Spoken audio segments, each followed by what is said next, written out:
Assalamualaikum warahmatullahi wabarakatuh. Selamat malam teman-teman semua. Apa kabarnya hari ini? Sudah siap untuk menyimak pembelajaran prakarya kali ini? Pastikan kalian sudah menyiapkan buku dan alat tulisnya. Dan jangan lupa berdoa dulu ya sebelum kita memulai belajar. Pada malam hari ini Ibu akan melanjutkan materi modul 6 untuk unit yang ketiga mengenai pengolahan bahan baku menjadi bahan dasar pada kerajinan bahan lunak. Untuk di materi unit 3 ini, pembahasan akan dilakukan menjadi 2 tahap, yaitu pertama adalah cara pengolahan bahan baku alam menjadi bahan dasar, dan tahap yang kedua adalah cara pengolahan bahan baku buatan menjadi bahan dasar. Sekarang kita awali dengan tahap pertama, yaitu cara pengolahan bahan baku alam menjadi bahan dasar. Yang pertama yang akan kita bahas adalah mengenai pengolahan tanah liat. Kerajinan tanah liat ini disebut juga sebagai kerajinan keramik. Tidak semua tanah liat bisa diolah sebagai bahan dasar untuk kerajinan. Syarat tanah liat yang dapat dijadikan bahan dasar adalah: pertama, memiliki kelenturan atau plastis; kedua, bersifat homogen; ketiga, bebas gelembung udara dan kotoran. Proses pengolahannya sendiri sebenarnya ada 2 cara, yaitu teknik basah dan teknik kering. Teknik basah banyak dilakukan oleh orang-orang, yaitu dengan cara mencampurkan material kulit padi dan pasir pada tumpukan tanah yang basah, kemudian diaduk dengan tangan hingga menjadi lentur. Sedangkan untuk teknik kering jumlahnya tidak banyak dilakukan. Namun di sini Ibu akan menjelaskan tahapan untuk teknik kering. Tahapan pengolahan tanah liat dengan menggunakan teknik kering adalah sebagai berikut. Pertama adalah penumbukan. Bahan tanah liat yang sudah kering ditumbuk dengan alat penumbuk agar menjadi halus. Kemudian dilakukan penyaringan. Hasil penumbukan tanah liat yang sudah halus tadi disaring dengan menggunakan saringan mes 50. Setelah disaring, kemudian dilakukan penimbangan. Penimbangan dilakukan untuk masing-masing jenis tanah liat sesuai dengan persentase berat yang sudah ditentukan. Untuk menyiapkan satu jenis tanah liat, tepung tanah liat ditimbang untuk menentukan jumlah air yang diperlukan. Tahapan yang keempat adalah pencampuran, yakni bubuk tanah liat ditambah air sebanyak 30-40% dari jumlah tanah liat kering. Penambahan air dilakukan sedikit demi sedikit dan merata sambil diaduk dan diremas-remas. Setelah tahapan pencampuran, kemudian ada tahapan pengulian, yaitu dilakukan agar tanah liat menjadi plastis dan homogen.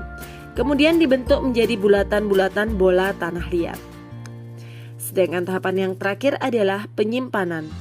Bulatan-bulatan bola tanah liat tadi disimpan dalam kantong plastik dan ditutup rapat selama kurang lebih 7 hari.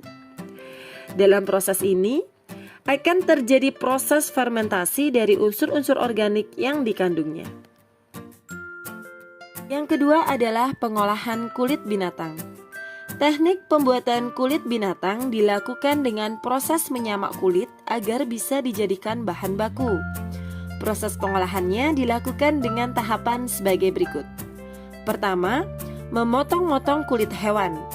Kedua, mencuci kulit hewan dengan merentangkan secara merata. Ketiga, menjemur kulit hingga kering. Keempat, bahan kulit digosok dengan menggunakan pisau penyayat untuk menghilangkan bulu-bulu dan kotoran. Yang terakhir adalah bahan kulit siap digunakan sebagai bahan baku. Yang ketiga adalah pengolahan serat alam. Pengolahan bahan lunak serat alam dilakukan dengan teknik menganyam, mengkrem, merajut, tempel, dan jahit. Dapat dilakukan dengan cara manual maupun mesin.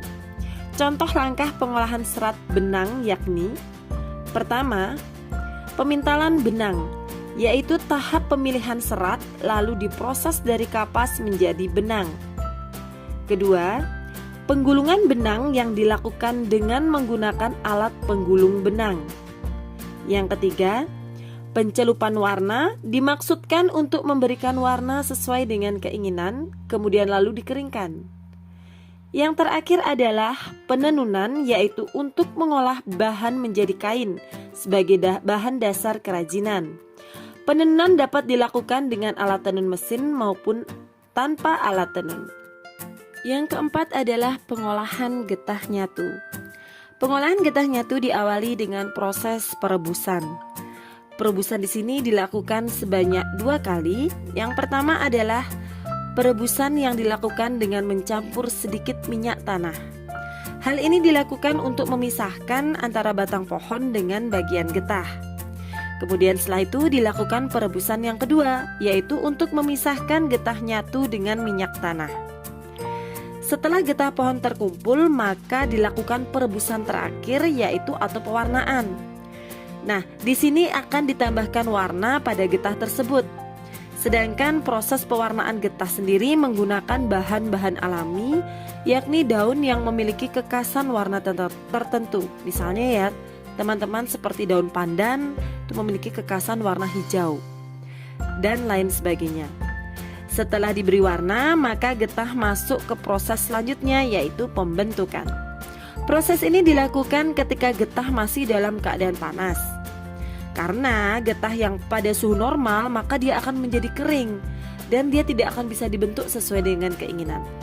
Jadi pembentukannya itu selagi getahnya itu dalam kondisi panas.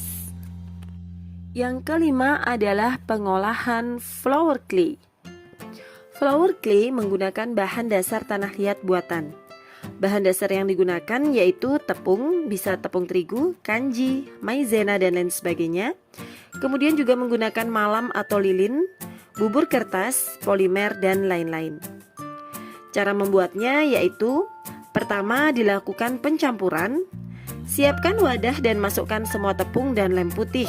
Kemudian beri brenzot dan minyak atau baby oil sedikit ke pinggir wadah, dan kemudian campur hingga menjadi adonan yang tidak lengket. Kemudian yang kedua adalah lakukan pewarnaan. Untuk memberi warna, saat membuat adonan, beri warna dengan cat poster atau cat air tanpa diberi air ya teman-teman. Kemudian aduk hingga warna yang diinginkan. Kemudian langkah yang ketiga adalah pembentukan atau penyimpanan. Simpanlah dalam wadah tertutup atau kedap udara. Bisa dilakukan pembentukan saat itu juga, atau sekarang disimpan, besoknya dilakukan pembentukan juga bisa. Jadi terserah kalian mau melakukan pembentukannya kapan.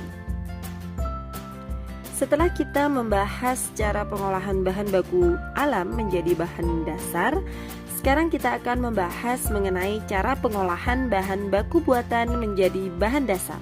Yang pertama adalah pengolahan lilin. Pengolahan bahan dasar lilin amat sangat sederhana dan cukup mudah untuk dilakukan. Jadi siapa saja bisa melakukan pengolahan lilin ini. Cara yang pertama adalah dipanaskan atau dicairkan. Jadi cara mencairkan lilin itu dilakukan di atas kompor dengan menggunakan 2 wadah. Wadah pertama tentunya wadah yang lebih besar, bisa menggunakan panci yang akan berisi air. Kemudian wadah yang lebih kecil akan berisi potongan-potongan lilin. Jadi potongan-potongan lilin tersebut yang ada di wadah yang lebih kecil diletakkan di dalam wadah yang berisi air tersebut. Lakukan pemanasan hingga semua lilin mencair. Kemudian yang kedua adalah lakukan pewarnaan. Jadi kalian bisa memberi warna pada saat lilin mencair. Kalau ibu boleh saran, pewarnaan bisa menggunakan krayon bekas atau krayon-krayon yang sudah kecil-kecil yang tidak bisa digunakan kembali. Nah, selain hemat, kita juga bisa meminimalisir sampah krayon ya teman-teman ya. Ibu sudah pernah mencoba dengan pewarna krayon tersebut. Kemudian setelah warnanya tercampur dengan rata, kemudian dilakukan pencatakan sesuai dengan keinginan kalian masing-masing. Kemudian dikeringkan dan lilin siap digunakan. Jangan lupa sumbunya dipasang kembali.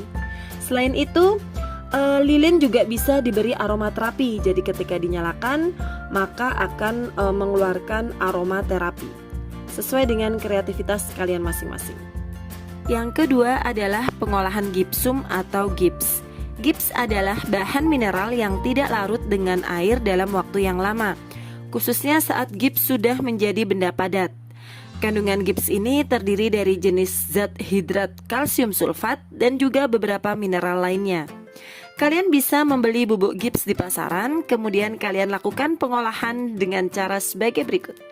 Yang pertama adalah lakukan pencampuran antara bubuk gips dengan air, diaduk sehingga menjadi adonan yang kental.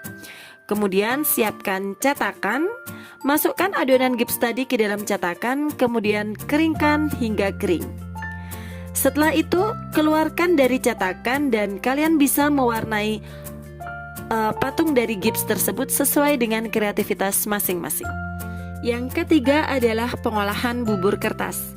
Proses pengolahan bahan lunak buatan bubur kertas dilakukan dengan langkah-langkah sebagai berikut. Pertama, pemotongan. Siapkan kertas bekas terlebih dahulu, misalnya bisa menggunakan kertas tisu atau juga kertas koran. Lalu, robek dan gunting menjadi beberapa potongan kecil yang lembut. Langkah yang kedua adalah pencampuran. Setelah itu, masukkan potongan kertas tersebut ke dalam baskom atau ember plastik, kemudian siram dengan menggunakan air hangat. Lalu masukkan 1 sendok teh garam, karena garam bermanfaat dalam menghindarkan kertas menjadi busuk. Potongan kertas yang sudah direndam tadi diberi garam dan didiamkan selama 1 hingga 2 hari sampai menjadi lunak. Kemudian langkah yang ketiga adalah pengeringan.